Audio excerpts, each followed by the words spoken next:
Steno Wale Babu welcomes you. Shorthand dictations in male and female voice from all sources like magazines, speeches, and editorials at various speeds up to 120 WPM for various departments like SSC, DSSB, CRPF, Delhi Police, etc. Please like, share and subscribe the channel. Thank you. Exercise number 14.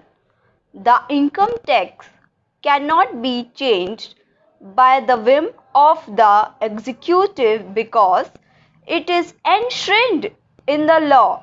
Therefore, we argued, please now, on the basis of your own reports, cap the rate. When we used the word cap the rate, what do we mean? It cannot be changed by the whim of the executive. A rate must only be changed with the approval of Parliament. Now, I ask all of you, do you agree with me or do you agree with me on the question that a rate of this importance must be changed only with the approval of Parliament? It cannot, ought not to be changed by the whim of the executive. Now, I want to speak up loud and clear and tell the people of India that we don't want Parliament to change the rate. We want the executive to change the rate. The people of India expect low indirect taxes. There are a lot of people, a lot of corporates I have seen in the last few days speak up of passing the GST bill. It does not matter to them whether the rate is 18 or 20, they will pass it on to the consumer. In any way, there are many voices in the country to speak up for the corporate supporters, but somebody must speak up for the people. That is precisely what my party is doing. What I am doing today, in the name of the people, I ask you, keep this rate at the rate recommended by your CEA. Namely, the standard rate should not exceed 18%. I know you are not incorporating it in the Constitution Amendment Bill, but you have to incorporate it in the GST bill. No tax bill will survive judicial scrutiny unless the tax rate is mentioned. So today you may avoid mentioning of it, but 3 months later when you come back with the GST bill, the CGST bill and the IGST must mention a tax rate. And we will repeat this demand again. Then in the meanwhile, we will campaign throughout the country appealing to the people of India to support the idea that this tax, the standard rate of GST, should not exceed 18%. With the greatest respect, I don't buy the argument that by fixing the standard rate at 18%, the states will lose revenue. This should be looked at positively for those states. Sir, just read paragraph 29, 30, 52 and 53 of this report.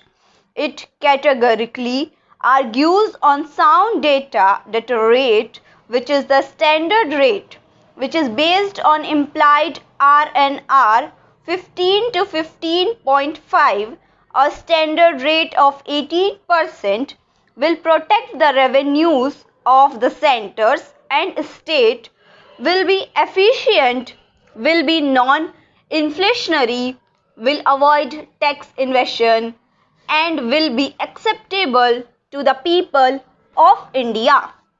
However, if the government does not care about inflation, does not care about acceptability to the people of India, does not care about efficiency, then go ahead and charge 24% or charge 26%. That is defeating the purpose of GST. If you are going to charge 24 or 26% ultimately on goods and services, why bring a GST bill at all? Your excise and customs will take care of it. Please remember, services today represent 57% of India's GDP. It suffers a tax rate of 14% today. With Swachh Bharat cess and other cess, it may have gone up to 14.5%. But if you suddenly jack it up to something like 24%, it is hugely inflationary. Let me caution you, let me go on record. It is hugely inflationary and there will be huge backlash if you raise that service tax rate from the current 14.5% to 23 or 24%. So likewise, in VAT, most goods suffer a very low rate of VAT. There is a huge number of exemptions and only 56% are of the standard rate.